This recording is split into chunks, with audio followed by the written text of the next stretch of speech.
What's up, guys? Welcome to another edition of our Dynasty Spotlight series here at Masters Fantasy Football, the place to play fantasy football, especially Dynasty Fantasy Football, one of our favorite things to do. Mm-hmm. But anyway, let's get to it. Next up on our list is San Francisco 49ers selection. Trey Sermon was the 24th pick of the third round, about pick 88, I believe. Mm-hmm. 6 foot, 215. Trey Sermon, how we feeling, Doc?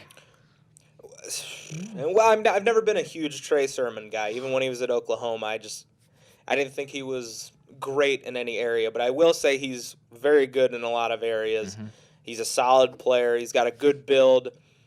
And, I mean, realistically, not many better places to go than to be a running back in Kyle Shanahan's offense, as we've seen.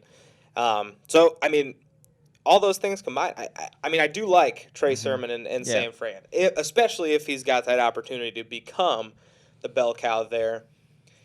I don't know how durable he is. He had some injury issues last year, but then went on to have a huge set of games, I should say, before getting hurt again in the national championship game.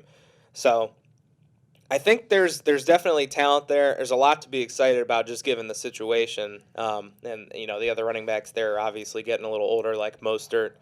I guess they've gotten rid of McKinnon and Tevin Coleman now, so maybe that's not necessarily the case anymore. But, yeah, like Trey Sermon, love the situation for him. He's a guy that's very popular amongst the Dynasty fantasy community. So I'll kind of throw it to you, Al. Where do you see yourself drafting him here in the rookie draft? So I don't want this to come off as like anti-Trey Sermon because it's not. Like the Doc, I like Trey Sermon, and I do love the landing spot.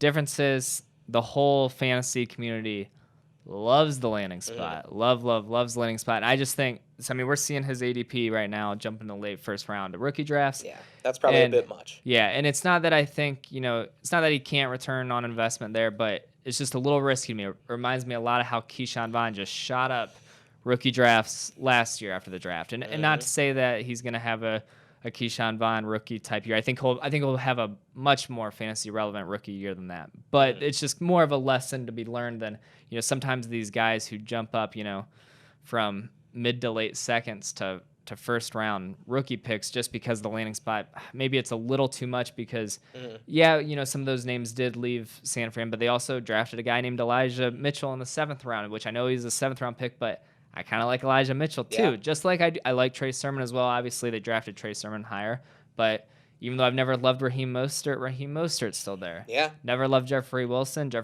still there. So, I still think this is going to be a backfield that's kind of hard to judge. I think, for the next, few years, Trey Sermon's got the best shot to be the lead guy. Right. And that lead guy would be valuable, but I don't know. I think he's going to go late first in a lot of leagues. I don't think I want him until mid-second, maybe early second, because there is a pretty big drop-off in talent, especially if you need a running back. But, there's a lot of these proven, I don't want to say proven, they're all rookies, but a lot of these quality receivers that we do like, guys like Rashad Bateman, guys like Elijah Moore, guys like Rondale Moore, who are going right around that same time. And to me, these are wide receivers I liked a lot more pre-draft than I did Trey Sermon at running back. So I just don't want to I don't want to be picking him over guys like that. Now, if those guys are gone, sure, draft Trey Sermon. I think we'll have, some games this year and in the future where, he's, putting up solid running back numbers in a system we love. But I don't think I'm going to be drafting him at his rookie draft ADP. Yeah, I feel the same way. Obviously, like I said, I could totally understand someone saying, well, Kyle Shanahan's made Alfred Morris, Ben Tate, no-name guys into legit studs in fantasy football. So I can understand why you would see them take Trey Sermon in the 3rd round and think, okay, I need that guy on my team, especially with there being not a ton of running backs in this draft that are worth having. I could see why he would sneak into the 1st round. It's not something I would do.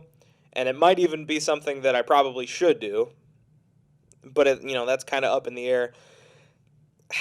I don't know. I can't do it personally. But, again, I totally understand it. And there's a real good chance that he ends up, putting up pretty solid numbers being in Kyle Shanahan's offense. So I can't get mad at people for bumping his ADP up into the 1st round, but I'm going to have to pass on taking him that early. I'm with Al.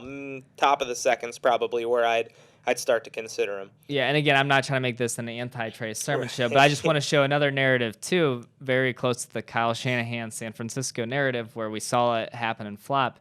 Joe Williams was the guy that Kyle Shanahan was pounding the table for. And we loved that year. We were all about trying to go get Joe I traded my soul for a second-round pick so that I could pick Joe Williams. And that backfired a bit. And yeah, I mean, Joe Williams is the guy. I mean, for those of you who remember the name Joe Williams, I mean, barely did anything. A lot of injuries, but a lot of injuries has been Trey Sermon's problem as well. So yeah, I mean, it's not to say it can't happen because obviously Kyle Shanahan, his system is great for running backs. He's we've seen a lot of talent flourish in his system, but we've also seen some misses. So like, I don't want everyone to think, oh, Kyle Shanahan, boom, he's gonna hit. 'Cause we've seen, I think the Joe Williams comparison is super similar in terms of draft spot and the potential downfall, but there's also potential upside. Plenty of upside. Yeah, but if you're using a first rounder on him in your rookie draft, there better be upside. So, So that kind of brings us to fresh startup. Because this is where things get interesting. It is. I'll just say, is there any running back from last year that you're taking him over? Besides the obvious like ones. James Robinson. Would you take him over James Robinson? Yeah, I think so. Okay, still. I probably would too. Yeah, but we don't like James Robinson. Swift? No. Okay. I just wanted to make sure we're not there. Yeah. Okay. So I do think compared to some of the older veteran backs, then I get a little more. I like taking the shot on. I agree. Like rookies, I could say names like I don't even know, like the Melvin Gordons of the world that probably have a good year left. Trying to like some other middle of their career type running backs who aren't stars.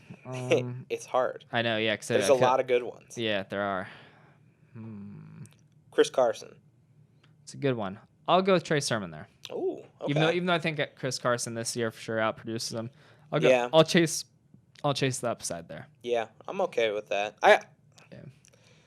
I would probably do the same just because Carson's got a pretty bad injury history as well. He's getting older, got a lot of mileage. Yeah. Let's see who else. Who else is kind of similar to that? Yeah, it's tough. Yeah, I mean, like guys like David Johnson are going to probably be. Yeah, go Trey Sermon. Yeah. What about my guy Austin Eckler? So that was a name that popped into my head. I didn't throw it out because I knew you'd go Eckler, and I think I would go Eckler too. Okay. I just wanted to see if that would. But those types of guys, I think it gets interesting. But yeah, I would agree with that. Another guy where I think had he not done what he did at the second half of last year, I think you would have seen a lot of Trey Sermon over David Montgomery. But obviously, David Montgomery had a great finish last year, and then they didn't really add much competition. So I think everyone would go David Montgomery. Yeah, I would as well. But it's crazy. You take a few of those weeks away, and I think the fantasy community would have got a little. How about Josh Jacobs? That's a good one. Because of the current situation and everything that's happened this offseason with Kenny and Drake and some of the off-the-field stuff and just not really hitting last year, I think I'll take a shot on Trey Sermon. Wow, I agree. Yeah. I didn't know if you would. Yeah, and I bet the ADPs don't line up with that, and that's where I kind of think even when you don't like someone in rookie drafts and dynasty startups, you might actually find yourself liking where they go. Yeah. And like I think he's kind of a reach in rookie drafts, but in startups, like when you're comparing him to guys like Josh Jacobs, where I think his startup ADP is going to be significantly higher. Yeah. But I think I would rather have the upside of Trey Sermon brings. Yeah, I think that's a good point. Yeah. Because Jacobs is going to be taking quite a few rounds ahead of Sermon. You'd think 2, 3, maybe 4. Yeah. And I'd much rather have Sermon. So that's a good point. Because I feel like you won't have to pay a premium in a fresh startup. Their ceilings and floors, I think, are pretty similar, and obviously Sermon's younger and has a fresher, clean slate. So, and again, a guy who's historically made every running back in his system look amazing at some point. Right. So I like it. All right, I think that's about all I got. Yeah, I think I agree. Yeah. So Trey Sermon, someone to keep your eye on. Yeah. Maybe you overpay for him. That's fine. Bet on Kyle Shanahan. Yeah. I can't argue that. Yeah, and especially, if you need a running back in your dynasty league, you got to, if you need a running back, you take him. Yeah, and there is quite a bit of a drop-off after, like Javonte Williams in your rookie. All right, so here's the question. Michael Carter or Trey Sermon? Trey Sermon. Okay. I like Michael Carter a lot, but I just think Sermon's going to be on the field more. Yeah, and Sermon has definitely a more complete 3-down skill set.